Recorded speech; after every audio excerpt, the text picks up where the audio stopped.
Bonjour à tous et bienvenue pour cette nouvelle vidéo d'analyse on-chain sur la chaîne YouTube de Cryptost. Je suis le professeur Chen et encore une fois aujourd'hui, comme toutes les 2 semaines à notre habitude, nous allons observer et scruter la blockchain de Bitcoin pour essayer de comprendre comment elle se structure, comment fonctionne le marché de Bitcoin, comment réagissent les participants du marché de Bitcoin aux fluctuations du prix et aux différentes structures de marché qui se mettent en place. Aujourd'hui, émission un petit peu spéciale parce qu'on va certes faire l'analyse on-chain, mais on va utiliser des données d'une licorne française qui s'appelle Kaiko, que j'apprécie beaucoup et que je vais mettre en avant dans cette analyse car elle a eu une lecture très pertinente d'une structure de marché qui s'est mise en place depuis le bottom, depuis novembre 2022, depuis l'effondrement de FTX. On va essayer aujourd'hui de répondre à la question suivante. Comment la liquidité du marché du Bitcoin impacte-t-il son prix? Sans plus attendre, nous allons commencer par observer rapidement, comme à notre habitude, le cours du Bitcoin. Bon, rien d'inhabituel, depuis le début de l'année, nous sommes toujours en tendance haussière. On a toujours du mal à franchir la zone des 30,3 dollars, enfin 30 300 dollars environ. Mais ce qui nous intéresse tout particulièrement, nous, c'est ce qui s'est passé au cours des 2 dernières semaines, c'est-à-dire qu'on a des événements de grande volatilité qui se sont passés sur le prix du Bitcoin, notamment lors de la journée du 26 avril, où on a eu un bas de chandelle à 27 400 dollars et un haut de chandelle à 29 900. Donc on a fait un plus 10%, moins 10% dans la journée. On a eu énormément de liquidation longue et de liquidation short. On a vraiment un marché qui est relativement volatile là depuis 2-3 semaines. On sent bien que ça part dans tous les sens sans savoir vraiment où aller. On range entre les 27 000 et les 30 000 sans vraiment savoir quelle borne va finir par casser en premier. S'il faut qu'on retourne d'abord vers les 24-25 000 pour tester le coup de base des investisseurs à court terme et l'ancienne résistance, ou est-ce qu'on va directement casser le pivot des 30 000 et partir dans ce qui pourrait être un début de bull run vers les 40 et potentiellement les 50 000, mais on va d'abord s'arrêter aux 40 000 probablement. Donc on est dans cette zone où on oscille dans un range relativement volatile et on ne sait pas exactement ce qui se passe. Aujourd'hui, la question, ça va être de déterminer pourquoi le prix il est aussi volatile. On va pas du tout s'intéresser aux futures fluctuations du prix. Nous, ce qu'on va essayer d'expliquer ici, c'est pourquoi est-ce que le prix il est aussi volatile, pourquoi est-ce qu'il agit de cette manière, pourquoi est-ce que le marché de Bitcoin aujourd'hui est impacté par une telle volatilité, et pourquoi on va trouver des réponses dans la liquidité. Donc avant même de s'intéresser aux graphiques qui vont être vraiment nos graphiques d'analyse on-chain ici, nous allons lire ensemble une partie très intéressante d'ailleurs du dernier rapport, du rapport du premier trimestre de Kaiko Data, donc cette licorne française qui offre des données on-chain, des données de marché à quasiment tout le monde. Donc là, c'est un extrait qui nous intéresse ici, donc qui est à la 9e page sur 21, qui explique comment est-ce que la liquidité du marché des crypto-monnaies a pâti depuis qu'on a d'abord eu la faillite des entités FTX à Alameda Research, et depuis qu'on a ensuite eu certaines banques pro-crypto, notamment les SVB et Signature Bank, qui ont dû fermer leurs portes. On a donc aux États-Unis un contexte qui est relativement sévère, avec une crise bancaire très très forte. Comment est-ce que cela peut influencer le cours du Bitcoin par sa liquidité? Eh bien pour une raison très simple, c'est que FTX et Alameda Research étaient des teneurs de marché avec d'énormes quantités et d'énormes volumes de Bitcoin qui fluctuaient sur leurs ordres donc d'achat et de demande, donc leur carnet d'ordre. Et ce qui s'est passé après l'effondrement de FTX à Alameda Research, ce qu'on voit ici, c'est qu'on a eu une chute de la profondeur de marché à plus ou moins 2% du prix moyen. Donc en gros, la profondeur de marché à plus ou moins 2%, c'est un tracker de la liquidité du marché. On va voir en fait à quel point les ordres moyens d'achat et de vente sont écartés. Donc plus ils sont écartés, imaginons que je vais acheter un Bitcoin à 100 euros par exemple, mais qu'en fait je peux pas réellement l'acheter à 100. Si je veux l'acheter, il faut que je l'achète à 105, et si je veux le vendre, il faut que je le vende à 95. Donc on a un spread qui est de 10, parce qu'il y a un écart de 10, donc entre 95 et 105, avec un prix moyen qui est à 100. J'espère ne pas vous perdre avec ces explications. Ce qui nous intéresse ici, c'est que donc le spread, l'écart entre l'offre et la demande, plus il est grand, plus pour remplir les demandes des acheteurs et des vendeurs, eh bien il va falloir que le prix fluctue en fait entre deux bornes. Et donc moins il y a de Bitcoin et de volume de liquidité dans les carnets d'ordre des teneurs de marché, des gens qui vont exécuter ces ordres, et plus ça va être compliqué de faire matcher, de faire se rencontrer l'offre et la demande, et du coup il va y avoir une volatilité qui va être accrue. Ce qui nous intéresse du coup ici, c'est que la profondeur du marché à 2%, elle est un excellent indicateur de la liquidité du marché. Et on voit bien que juste au moment de l'effondrement de FTX, on a eu une très très forte chute de la quantité de BTC dans la profondeur de marché. On est passé de... Ouais, on était à moins de... Un peu plus, on était vers 11 000 BTC, on est descendu quasiment vers 6 000, donc on a eu une chute de quasiment 50% de la liquidité moyenne du marché, ce qui est quand même extrêmement important, hein. Et évidemment, on a eu une reprise un petit peu, mais dans tous les cas, actuellement, on se rend compte qu'au mois de mars-avril, on est vraiment vers des plus bas, hein, donc les plus bas depuis les 10 derniers mois quasiment sur la liquidité du marché. Et c'est hyper important parce que quand la liquidité, elle est faible, et ben la volatilité, elle a tendance à augmenter. Et depuis, du coup, qu'on a eu cette chute de la liquidité depuis FTX, qui a été d'ailleurs nommé le Alameda, ouais, ça, Alameda Gap par Kaiko, eh bien, on a des chances que la liquidité soit de plus en plus faible et donc des chances que la volatilité soit de plus en plus forte. C'est exactement ce qui est expliqué dans la suite de ce paragraphe. Donc, la chute de la liquidité a eu comme résultat une énorme augmentation de la volatilité sur Bitcoin. Ici, on le voit avec la volatilité sur 30 jours. Notre courbe orange, donc qui mesure la volatilité mensuelle sur le cours du Bitcoin, elle est en hausse depuis décembre, janvier. Évidemment, elle l'était en novembre-décembre, mais c'est parce qu'on a eu énormément de volatilité baissière à cause de la formation du bottom et de l'effondrement de FTX, donc en mi-novembre 2022. Mais si on regarde plus précisément sur l'année 2023, on voit qu'on a une volatilité qui est en hausse structurelle. Vraiment, c'est pas juste un pump, un dump ici, c'est une volatilité qui est en hausse de manière structurelle. Et donc ça veut dire que les hausses ne sont pas aussi consistantes, mais que les baisses ne sont pas non plus consistantes. C'est exactement ce qui est écrit ici. Les environnements de faible liquidité indiquent que le prix va monter et tomber aussi rapidement en fait qu'il a fait, et que donc les investisseurs peuvent s'attendre à énormément de volatilité sur le court terme et ne peuvent pas avoir réellement confiance dans une tendance qui se structure parce que la volatilité, que soit à la hausse ou à la baisse, peut totalement invalider en fait leur biais haussier ou baissier à court terme. Donc c'est dans cet environnement qu'on va utiliser les données de Glassnode pour essayer de comprendre avec d'autres métriques que la profondeur de marché, pourquoi est-ce que le marché est aussi peu liquide. Donc voilà ce qui nous intéresse ici aujourd'hui. C'est des métriques qui vont... Aujourd'hui, on va utiliser des métriques relativement simples, on va rester dans un cadre relativement large, on va vraiment essayer d'être plus dans de l'explication et de la compréhension que vraiment dans une analyse poussée. On va pas regarder les entités, on va vraiment regarder des choses relativement basiques aujourd'hui, parce que j'aimerais vraiment que vous compreniez pourquoi il y a aussi peu de liquidité sur le marché de Bitcoin, et pourquoi est-ce que le Bitcoin lui-même en tant qu'actif est un actif qui est relativement illiquide, et qu'est-ce que ça veut dire pour la suite. Donc aujourd'hui, on va regarder notamment les réserves de BTC des exchanges. Donc ce graphique, il dépeint le nombre de Bitcoin détenus sur des adresses d'exchanges centralisées, donc Binance, Bitfinex, Kraken, Coinbase, et j'en passe. Alors ce qui nous intéresse, c'est que on a une tendance haussière très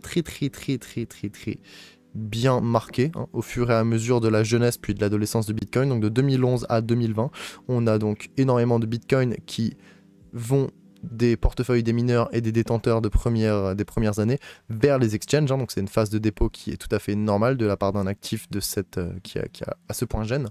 Et donc on arrive en mars 2020. Et en mars 2020, au niveau du crack Covid, il y a un tournant. Il se passe quelque chose, il y a un changement de paradigme. On est à peu près à un ATH qui, pour l'instant, n'a jamais été revisité, d'à peu près 3,2 millions de bitcoins sur les exchanges. Donc ça représentait à l'époque à peu près 17,5% de l'offre en circulation. Et depuis ce moment-là, eh bien, on a eu une tendance qui s'est inversée. On a eu plusieurs fois d'ailleurs l'occasion de documenter cela avec les changements de paradigme et les articles qui ont été créés sur Cryptos. Je vous les mettrai peut-être dans la description de la vidéo si j'ai du temps. Mais sachez qu'on a déjà documenté ça de manière bien poussée plusieurs fois, hein, notamment pendant l'année 2021 puis 2022. Donc ce qui nous intéresse là, c'est qu'il y a une tendance qui s'est inversée et qu'actuellement, en fait, on a des réserves des exchanges qui sont de retour au niveau auquel ils étaient en juin, mai, pendant l'été en fait 2018. Donc on est au retour au niveau de liquidité sur les exchanges pour le Bitcoin de ce qu'il y avait il y a 5 ans. C'est quand même colossal, hein. On a eu une hausse énorme pour ensuite là avoir de plus en plus de Bitcoin qui quittent les exchanges, et regardez seulement ce qui s'est passé au niveau de novembre. Donc là je suis... on va aller un petit peu plus avant. Le 1er novembre 2022, il y a 2,5 millions de Bitcoin sur les exchanges. J'arrive en janvier. Donc le 1er janvier 2023, on est à 2,28 millions de Bitcoin. Donc on a quasiment 300 000 bitcoins qui ont été retirés des exchanges à ce moment-là. C'est une des baisses les plus importantes qu'on ait connues en termes de changement de variation de pourcentage sur l'histoire du bitcoin. C'est juste colossal.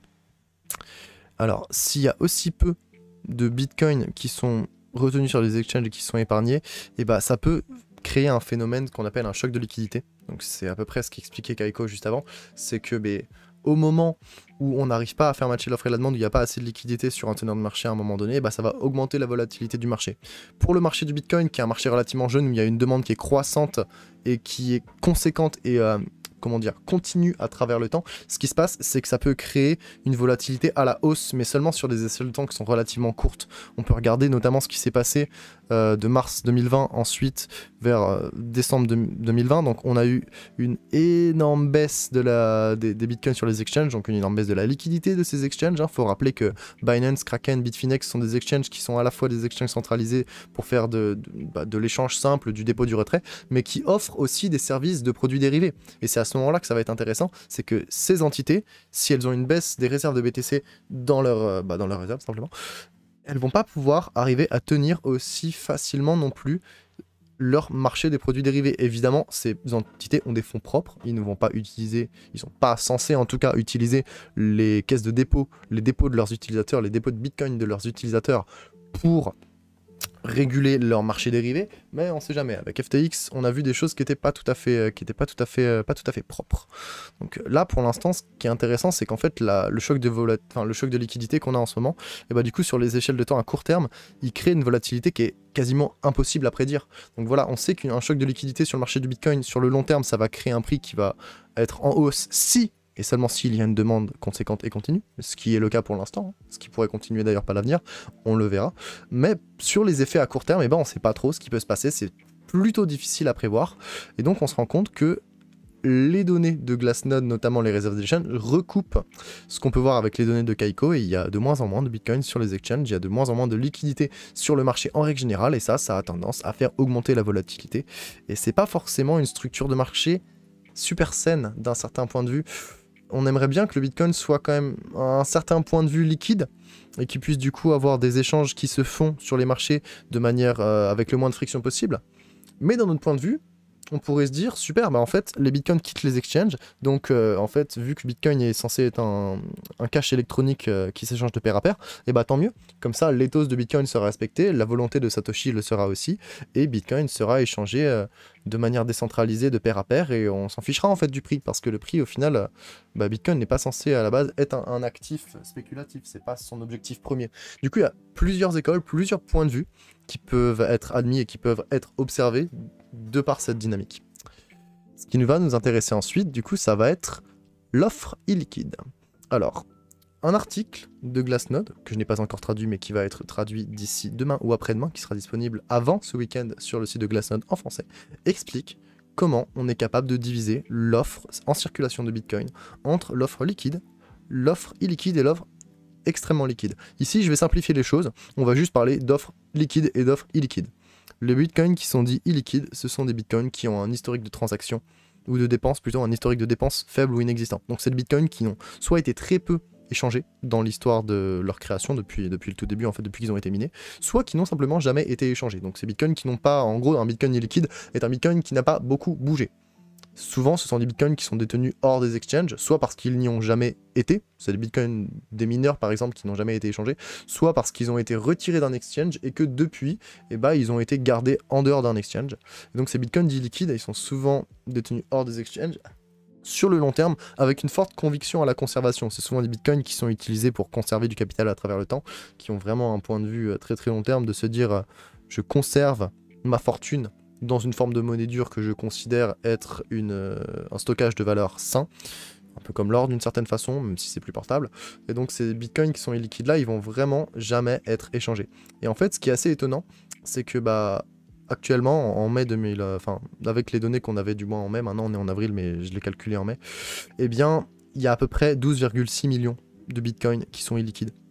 Enfin, non, excusez-moi, non, je viens de me tromper, je vais dire une bêtise. Je reprends ce que je viens de dire.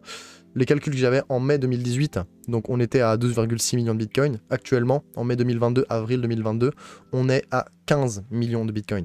Donc on a gagné quasiment 2,5 millions de bitcoins en 5 ans. C'est actuellement 77,48, on va dire 78% de l'offre en circulation qui est retirée de l'offre liquide. Donc l'offre liquide, l'offre qui est échangée de manière régulière, qui est un peu de la monnaie de la patate chaude, si on peut dire, qui s'échange beaucoup, qui est plutôt une monnaie de trading et qui est souvent d'ailleurs retrouvée sur les exchanges. Eh bien, c'est pas du tout ça. Là, on est vraiment avec un actif qui est extrêmement illiquide. Hein. C'est la zone bleue qu'on voit juste ici, qui évolue de manière croissante à travers le temps. Et autant les bitcoins qui sont liquides et illiquides qu'on voit juste en dessous, du coup ils ont tendance à baisser, évidemment parce que celle-là augmente. Autant l'offre liquide, structurellement en fait, il y a des bitcoins qui vont pas être dépensés, il va y avoir des investisseurs qui vont garder leur bitcoin sur du très très long terme. Et manifestement, l'offre liquide aujourd'hui, 78% de l'offre en circulation, ça nous donne un actif qui est très très peu échangé. Donc seulement 20% quasiment des bitcoins sont échangés de manière quotidienne. Et ça nous montre qu'il y a à la fois une énorme conviction de détention de la part de certains investisseurs qui sont là pour plusieurs cycles, plusieurs années. Et les gars, peut-être, ils vont encore avoir leur bitcoin qui n'auront pas bougé dans 40 ans, qui sait. Et d'un autre côté, une partie de l'offre qui, elle, est échangée de manière très très récurrente sur les exchanges. Donc on a vraiment une scission entre l'offre liquide et l'offre illiquide. Une autre dynamique qu'on peut observer, et qui est assez intéressante, que j'ai bien mieux développé dans l'article de recherche qui était disponible pour les toasters de Cryptos Research, c'est qu'en fait, durant les dernières capitulations de marché des 5 dernières années, on observe ici aussi un changement de paradigme, un peu à l'image de ce qu'on a observé juste avant avec le changement de comportement par rapport aux réserves des exchanges. Donc alors qu'on était du coup dans des capitulations comme celle de novembre 2018 ou celle de mai 2021, où en fait quand on avait une énorme volatilité baissière du prix, il y avait des énormes dépôts de bitcoin sur les exchanges, on était à quasiment plus de 100 000 voire 200 000 bitcoins qui étaient déposés sur un exchange en moins d'un mois. Donc en fait les entités qui étaient détentrices de bitcoin au moment de ces capitulations, elles paniquaient, elles liquidaient leurs bitcoins sur les exchanges. Eh bien on a une structure qui est totalement différente en fait depuis novembre 2022, et ce qu'on a vu en fait avec la chute de FTX, c'est une augmentation de l'offre illiquide, ce qui est totalement l'opposé de ce qu'on a pu voir du coup en 2018 et 2021. En 2018, augmentation de l'offre liquide, liquidation de Bitcoin, parce que des entités ont voulu à ce moment-là échanger des Bitcoins potentiellement pour réaliser une perte, ou même pour pouvoir acheter sur les exchanges, c'est aussi possible. Et donc ici, en 2021, quelque chose de similaire. En mai-juin 2021, augmentation de l'offre très liquide et augmentation de l'offre liquide, baisse de l'offre liquide. Donc ces deux capitulations historiques ont vu des paniques avec énormément de dépôts sur les exchanges. Qu'est-ce qu'on voit en 2022, en novembre 2022? On voit un effet totalement inverse. On voit des bitcoins qui quittent les exchanges, on est quasiment à plus de 300 000 bitcoins qui ont quitté les exchanges en un mois, et donc un retrait de la liquidité sur les exchanges centralisés vers de l'autodétention, alors même qu'on était dans un comportement, dans un contexte de capitulation. Donc ce qui nous intéresse ici, c'est que une volatilité baissière et une capitulation peuvent induire des comportements différents en fonction de la psychologie des investisseurs. Et on voit bien que la méfiance qui a été engendrée par la faillite de FTX et en même temps l'opportunité d'achat qui était présente parce qu'on était sur un bottom de marché, du moins c'est ce qui se prouve jusqu'à présent, eh bien on crée une pression d'achat et une pression de retrait des exchanges hyper conséquente, et donc c'est un comportement qui est nouveau, qu'on va potentiellement voir se reproduire d'ici les prochains mois, les prochaines années, du moins je serai là pour le documenter avec vous, mais on est vraiment en train de sentir qu'il y a un changement de paradigme, un changement de comportement des détenteurs de Bitcoin, et que plus on a des chutes du prix, plus c'est intéressant en fait d'aller retirer de l'offre, et du coup ça rend forcément l'offre de Bitcoin relativement illiquide au fur et à mesure du temps. Voilà qui nous intéressait, et donc on a réussi, grâce à ces deux graphiques et grâce aux données de Kaiko, à expliquer que l'offre de Bitcoin, que ce soit à la fois par les teneurs de marché ou à la fois sur les exchanges, eh bien, elle est de plus en plus illiquide. Donc on a un marché qui est de moins en moins liquide. Ça crée de la friction, ça crée de la volatilité. Et on m'a beaucoup demandé, est-ce que les marchés dérivés ont eu un impact sur le prix du Bitcoin au cours des dernières semaines? Eh bien, la réponse c'est à la fois oui et non. Je vais vous le faire très simple. Oui, parce que les marchés dérivés, dans un environnement de faible liquidité et de forte volatilité, dictent le prix des marchés spot. Du coup, les marchés dérivés vont avoir un impact quand même non négligeable. Ça, c'est certain.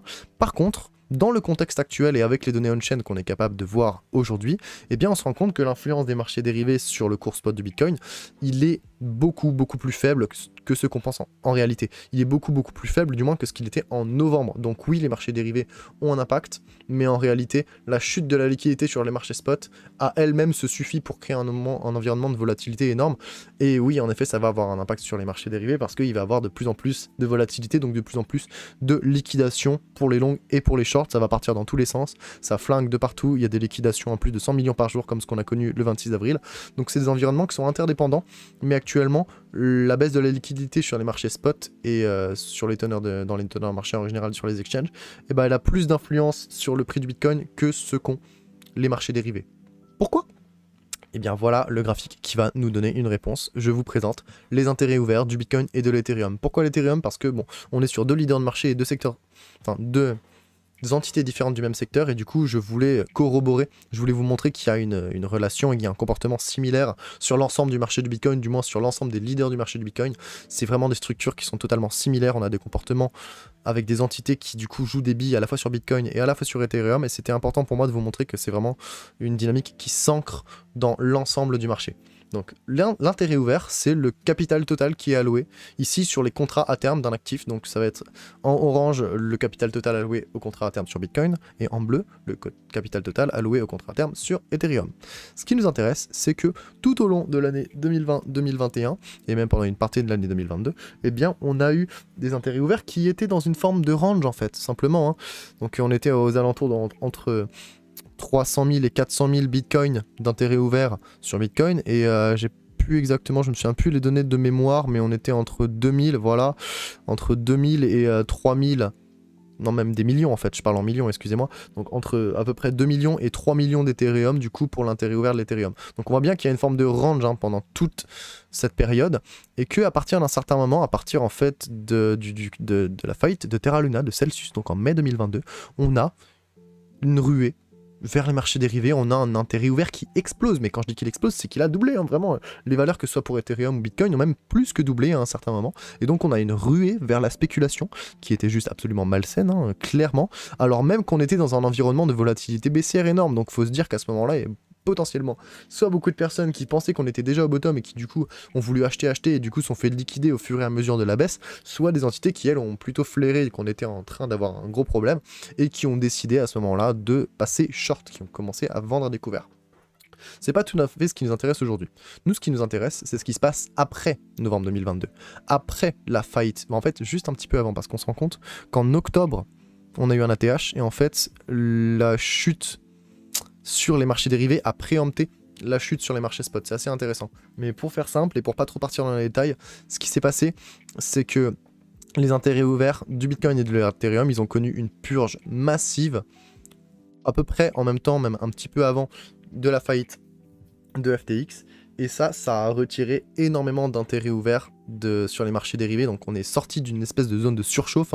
À l'ATH, on était quasiment à 650 000 Bitcoin d'intérêt ouvert. Aujourd'hui, on est redescendu vers les 350. Donc on était vraiment vers une zone de surchauffe avec un risque spéculatif qui persistait, qui était assez énorme.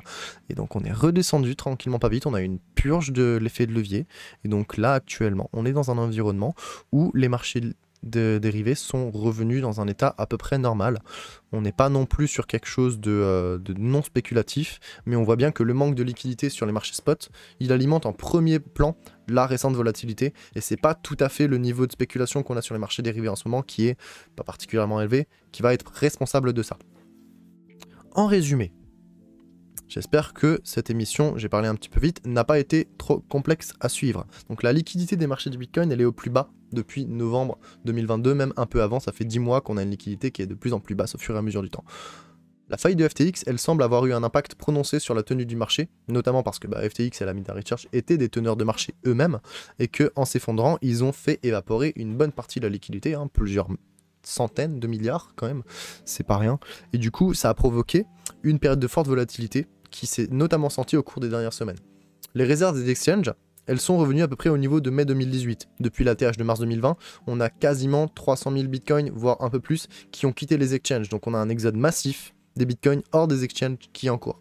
Cette dynamique, elle participe à la chute de la liquidité sur les places de marché comme Binance, Kraken ou Bitfinex, qui sont en plus des fournisseurs de produits dérivés. Donc ça va créer une instabilité à la fois sur les marchés spot et les marchés dérivés. Et donc, on a une offre illiquide qui représente à peu près 78%, 80% quasiment de l'offre en circulation, et qui tend à croître d'ailleurs à chaque correction notable depuis qu'on a eu la faillite de FTX. Donc on a eu un changement de comportement où l'offre illiquide va augmenter, et que l'offre liquide, donc la liquidité du marché, aura tendance potentiellement à baisser au fur et à mesure des prochaines corrections. C'est une dynamique qui n'est pas encore confirmée, donc qui n'est pas confirmée sur plusieurs itérations, si je puis dire, et donc on va observer ça à travers le temps. Mais voilà qui nous offre, avec les données de Kaiko et les données de Glassnode, une bonne idée de pourquoi la liquidité du marché impacte le prix du Bitcoin et comment ça se passe. J'espère que cette émission vous a plu. Maintenant que nous avons résumé comment la liquidité du marché du Bitcoin impacte le prix du Bitcoin et comment est-ce que ça se passe, pourquoi est-ce que ça se passe, je vais vous inviter à nous rejoindre sur Cryptost Research, qui est du coup la branche éducative de Cryptost Media, avec une offre que nous avons avec une newsletter, un Discord, énormément d'analyses, que ce soit de l'analyse technique avec Vincent Gann, de l'analyse fondamentale avec Will, de l'analyse encore fondamentale Women NFT avec, ou des airdrops d'ailleurs avec Koban, et de l'analyse on-chain avec moi. On a énormément d'informations, on est là pour vous accompagner si vous essayez de comprendre comment utiliser les crypto-monnaies, comment, pourquoi pas, potentiellement vous faire des sous avec les crypto-monnaies, comment comprendre cet écosystème. Eh bien on est là pour vous accueillir, on est là pour vous offrir deux formules, une formule newsletter bimensuelle et un groupe Discord qui est à peu près notre offre la plus populaire, où on a quasiment maintenant une famille de plusieurs centaines, je ne dirais pas à peu près le chiffre exact, de personnes, et un groupe très très actif et très très bienveillant. Donc Cryptos Research, c'est pas seulement un groupe privé, c'est votre famille et c'est votre guide dans l'univers des crypto-monnaies. Et ce mois-ci, spécialement, vous aurez une promo de 60% sur votre premier mois d'abonnement, que ce soit à la newsletter ou au groupe Discord, et en plus, en exclusivité avec notre partenaire, Access Protocol, les 150 premiers arrivants qui utiliseront le code Discord 60prof auront un airdrop de 2000 tokens ACS qui ont une valeur d'environ 125 € à l'heure à laquelle j'enregistre cette émission. Donc si vous voulez nous rejoindre à Cryptos Pro, cliquez sur le lien et n'oubliez pas d'utiliser un code promo, c'est cadeau, 60% sur votre premier mois et un airdrop pour les 150 premiers arrivants. J'espère que cette vidéo vous aura plu. Bien sûr, vous pourrez trouver l'article disponible sur le site de Cryptost. Vous pourrez retrouver un thread Twitter qui résume en 9 petites pages ce qu'il se passe actuellement. Bien sûr, vous pourrez aussi retrouver ce tableau de bord dans la description de la vidéo. Vous aurez aussi le lien du document de Kaiko. Je vous invite à nous rejoindre et à vous abonner à la chaîne de Cryptost, bien sûr, à mettre la petite cloche ici. Et encore une fois, n'oubliez pas de venir nous rendre visite sur Cryptost Research. J'espère que cette émission vous aura plu, que vous comprendrez un petit peu mieux maintenant comment la liquidité du marché du Bitcoin peut impacter le prix. C'était le Prof Chen. Je vous souhaite une très agréable journée et à dans 2 semaines. Ciao, ciao.